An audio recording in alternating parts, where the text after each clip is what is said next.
안녕하십니까? 오늘 저는 정명석 목사님과 기독교복음 선교회에 대한 대중방송의 편파적 보도 행태와 불공정한 언론의 폐해를 지적하고 그 피해를 알리고자 이 자리에 섰습니다.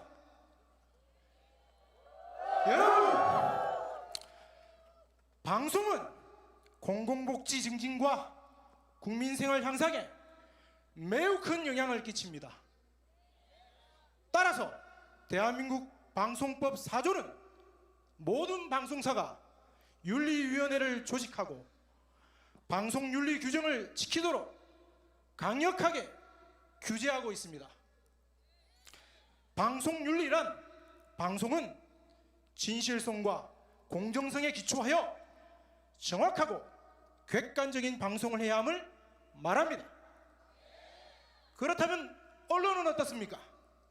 언론 역시 언론인이 반드시 준수해야 할 언론윤리 강령이 있습니다.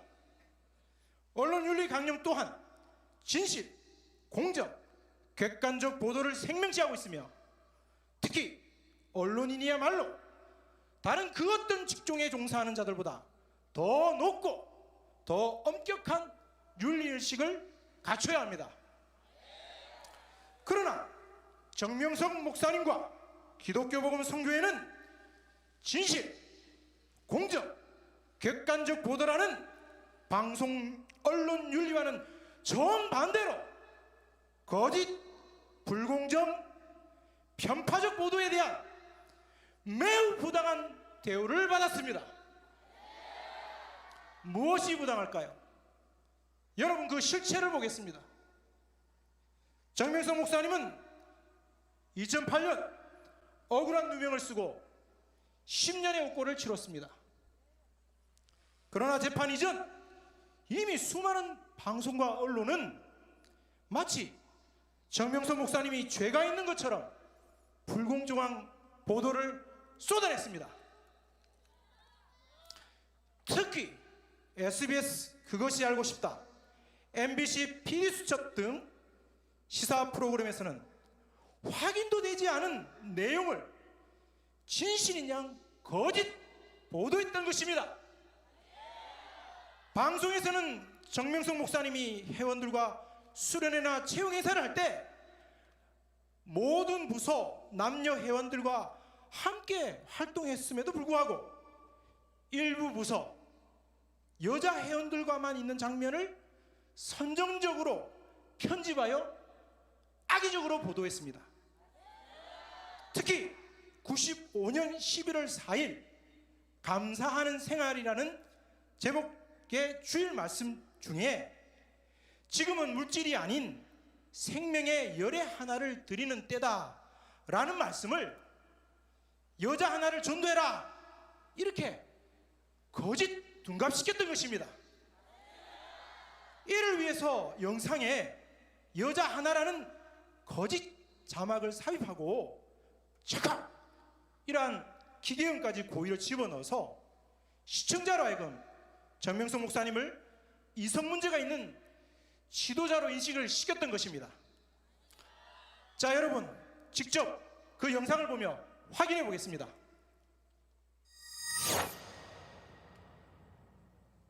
(1995년 11월 4일) 정명석 목사는 감사하는 생활이라는 제목의 설교를 하였습니다. 열에 하나씩을 제물을 드리는 그런 옛 시대의 제물이 아니고 지금은 열에 하나의 생명을 하나님께 드리는 그런 것이 된다면 지금은 물질이 아닌 생명의 열의 하나를 드리는 때다 하는 내용의 설교였지만 오늘 설교 듣고 또 열에 하나 또 전도해야겠어요? SBS에서는 거짓 자막을 입히고 철컥하는 기계음을 넣어 듣고 또 열에 하나 또 전도해야겠어요? 설교 듣고 또 열에 하나 또 전도해야겠어요?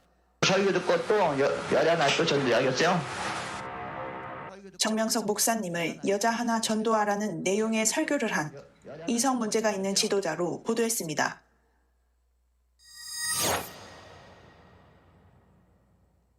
선교회에서 진행되는 수련회나 선교 행사에서는 모든 부서, 남녀 회원들이 함께 활동합니다. 하지만 SBS에서는 일부 부서, 특히 정명석 목사님이 여자 회원들과 있는 장면만 선정적으로 편집하였습니다. 실제로 그것이 알고 싶다 측에서는 이 방송과 관련해서 2010년 9천만 원의 손해배상 판결을 받고 직접 사과문을 띄우기도 했습니다. 법원에서도 SBS 방송의 편파성을 인정하고 화해 권고 결정을 내린 것입니다. 하지만 2023년 SBS는 법원의 화해 권고 결정을 지키지 않았습니다. 방송 분량 118분 중 선교회 측 반론은 총 2분으로 선교회 입장 5% 방영 원칙을 지키지 않았습니다. 선교회는 S방송국에 5분 분량의 반론 영상을 전달했으나 그들의 뜻대로 재편집하여 2분만을 방영했습니다. 반론의 핵심 내용을 보도하지 않으므로 선교회 측 입장이 제대로 전달되지 않게 하였습니다.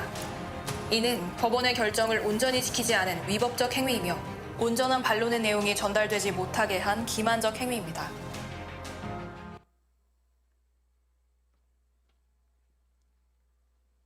기가 찹니다.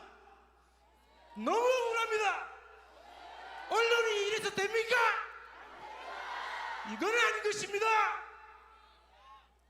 여러분, 영상에서 보는 바와 같이 이것이 어떻게 방송인이 해야 할 윤리적인 행동입니까? 이것은 정말 비상식적이고 몰상식한 행위입니다. 우리는 그 조작 방송과 거짓 방송으로 9천만 원의 배상 판결을 받았지만 이 방송으로 인해 심각한 피해를 입은 우리 회원들의 명예훼손은 과연 어디에서 보상을 받을 수 있단 말입니까? 너무 억울합니다. 여러분, 방송의 피해는 이뿐만이 아닙니다. 올해 3월 3일 우리는 정말 충격적인 현상을 접했습니다. 바로 MBC 제작 넷플릭스에서 방영한 나는 신이다라는 시사 프로그램이었습니다. 이 방송은 정명석 목사님의 일상적 대화를 성과 관련된 선정적 대화로 악의적으로 조작하고 짜집게 하여 거짓 영상을 방영하였습니다. 그 주요 내용은 다음과 같습니다. 첫째, 2022년 3월 JTBC 뉴스는 나는 신이다의 일부 영상을 먼저 보도합니다. 근데 JTBC 뉴스 보도에서는 분명히 제2, 제3의 남성 목소리가 있었는데 나는 신이다에서는 이것을 조작해서 여자 목소리로 깜짝같이 바꿉니다. 둘째, 월명동의 일상적 대화를 모두 성적 대화로 둔갑시킨 것입니다. 정명석 목사님은 평상시에 약수를 많이 마셔야 몸에 좋다라고 하셨고 약수터를 청소하시면서 약수터에 잎사귀 한 장 없다라고도 말씀하셨습니다. 여기 들어보신 분들 많으실 겁니다. 그런데 이러한 일상 대화가 나는 신이다에서는 모두 악의적인 성피해 음성으로 깜짝같이 둔갑했습니다. 심지어 이 영상에는 약수도 청소할 때 물 뿌리는 소리, 두꺼비집 누전기 차단기 떨어지는 소리까지 그대로 녹음되었습니다. 셋째, 넷플릭스에는 녹취 음성을 고의로 조작한 결정적 증거가 있습니다.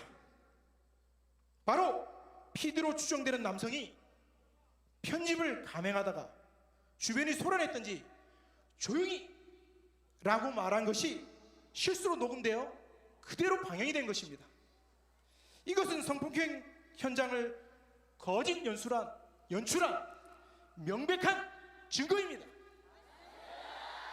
넷째, MBC는 대역 배우를 사용하고도 마치 진짜 피해자인 것처럼 조작했습니다. 대역 배우는 후에 이 일을 알고 MBC에 대역 배우라는 자막을 집어넣어 줄 것을 요청했지만 MBC는 이 요청을 전혀 응하지 않고 있습니다. 여러분, 이에 대해 대한 영상도 보시겠습니다. 나는 신이다 출연자 중 정명석 목사에게 피해를 입었다는 이 여성. 본편에 여러 차례 나와 증언을 하는데요. 알고 보니 실제 피해자가 아닌 대역 배우임이 뒤늦게 밝혀졌습니다.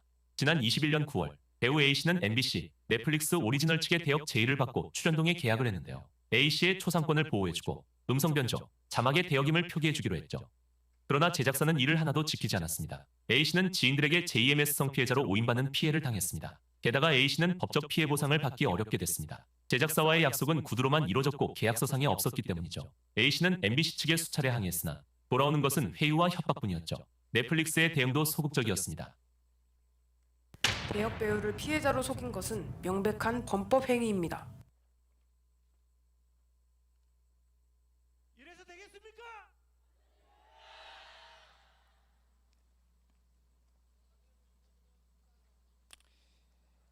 영상에서 확인했듯이 이것은 시대의 사기, 조작이고 이것은 범법 행위입니다. 그런데 고소인이나 검사는 어떻게 이런 거짓 녹취 파일을 재판정에 증거로 제출할 수 있단 말입니까? 억울합니다. 여러분, 음성 녹취 조작만이 다가 아닙니다. MBC와 넷플릭스는 각종 허위 사실을 사실인 양 보도를 합니다. 두 가지의 사례만 들자면 2003년 홍콩에서 김모 씨 등 2명의 남성이 정명석 목사님 거처의 모기장에서 회원들을 면담하고 있는 것을 무단 침입해서 이를 마치 성폭행 현장을 잡은 것처럼 조작 방송합니다. 이 영상은 당시 목사님과 함께 있었던 일본 회원들의 증거로 그 진실이 백일하에 드러났습니다. 또한 SBS 그것이 알고 싶다에서 방영된 나체 조각상 관련 영상도 조각가로 활동 중인 선교회 회원의 작업실을 허락도 없이 무단 침입해서 조각상을 촬영하여 조작 방송하였습니다. 이 조각상의 실체는 바로 김모 조각가께서 대학교 시절 나체상을 직접 조각하여 소장한 것으로 정확히 확인되었습니다. 영상으로 확인해 보겠습니다. 모기장 영상 속 당사자가 그날의 진실을 밝혔다. 저는 2003년 여름 정명석 목사님이 계신 홍콩에 한 명의 일본 회원과 함께 가게 되었습니다. 일본 회원은 목사님께 기도를 받기 위해서 저는 통역해주기 위해 동행하게 되었습니다. 그곳은 당시 목사님이 계셨던 집 뒷마당의 맞은편 장소이고 나무가 많이 있었던 곳이어서 시원했지만 모기가 상당히 많았습니다. 모기를 피하기 위해 모기장을 쳐놓았는데 모기장을 친 장소가 꽤 시원해서 목사님께서 그곳에서 때때로 글도 쓰시거나 일을 해오셨던 장소였습니다. 그 장소는 근처의 집에서도 볼 수 있는 개방된 곳이기도 하고 실제로 사람들이 지나다니는 장소였습니다. 그 남자들은 목사님이 그곳에서 몇 번이나 성적인 문제를 저지르고 있었다고 주장합니다. 하지만 실제로 목사님은 그런 일은 일체하지 않으셨습니다. 그 장소 자체는 사람이 지나갈 수 있는 개방된 장소이며 절대로 그럴 수 있는 장소가 아닙니다. 나는 그 장소에 실제로 있었기 때문에 증인으로서 확실하게 말할 수 있습니다.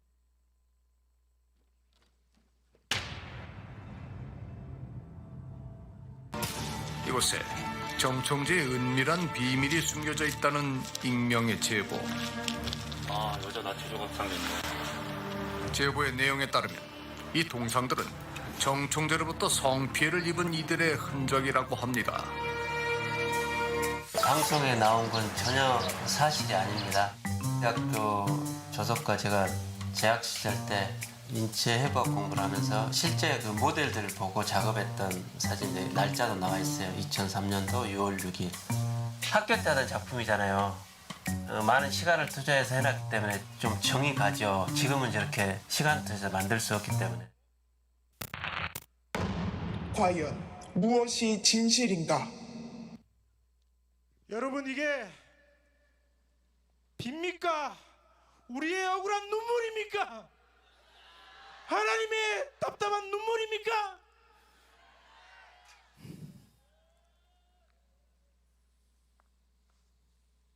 저는 이 영상을 보고 정말 해도 너무하는구나, 정말 방송인으로서 일만의 양심도 없는 젊은 피라는 것을 깊이 느꼈습니다.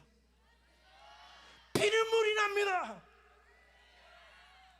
이렇게 조작에 조작을 거듭한 나는 신이다의 음성 녹취 파일은 국립과학수사연구원과 대만 음성 포렌식 회사의 분석을 시행했습니다. 그 결과가 무엇이었을까요? 확인하면 확인할수록 다 조작이고 거짓입니다. 거짓에 놀아나고 있는 것입니다. 국립과학수사연구원은 해당 녹취 파일은 고소인이 사용한 아이폰에서 통상적으로 녹음한 파일과 매우 상이한 구조로서 이제까지 보지 못한 특이한 녹취 파일이다, 가짜라는 겁니다. 따라서 그 원본 파일 제출하기 전에는 증거 안 된다 라고 밝혔습니다. 자, 대만의 유명한 포렌식 음성 분석 기관에서도 이 녹취 파일은 여러 번 파일 변환 작업으로 인해서 스크래치가 너무 많이 보이고 이러한 흔적들은 다수에 걸친 편집 때문이다, 조작이라는 겁니다. 또한 박수를 치는 행위로 보이는 고주파 신호가 포함되는 등 부적절하고 비전문적인 변환 조작을 거쳤다는 겁니다. 이게 증거입니까? 따라서 A양이 법정에서 진술한 아이폰 기종을 사용해 녹음된 원본 음성이 아니다 라는 결론을 내렸던 것입니다. 여러분, 지난 3월 넷플릭스 나는 신이다, PD수첩, 그것이 알고 싶다 등의 프로그램은 지금도 수많은 사람들이 계속 시청하고 있습니다. 거짓과 윗선으로 가득 찬 선정적이고 충격적인 영상 속에 비춰진 우리 정명석 목사님과 우리 선교 회원들의 모습은 그대로만 본다면 사이비고 반사회단체고 범죄 조직입니다. 우리는 억울합니다. 너무 억울합니다. 이 비가 우리 눈물입니까? 그리고 이 방송이 방영된 후에 정명석 목사님과 선교회 관련 언론은 3월, 4월 불과 2달 동안 무려 5,500여 건이 보도되었습니다. 거짓으로 온 세상이 시끌벅적했던 것입니다. 근데 다 거짓이었습니다. 3월 10일은 그날 하루에만 487건의 보도가 쏟아졌습니다.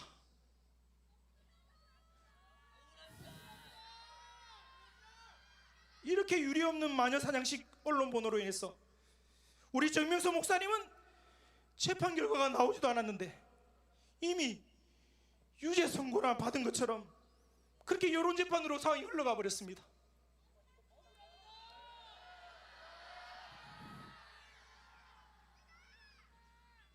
뿐만 아니라 조작방송과 왜곡된 언론으로 인해서 우리 선교 회원들은 너무 수많은 물질적, 정신적 피해를 보았습니다. 거짓 방송과 왜곡 보도로 인한 이 피해는 누가 보상합니까? 방송인, 언론인 여러분, 여러분들이 생명처럼 여기고 지켜야 할 방송윤리와 언론윤리는 어디에 있단 말입니까?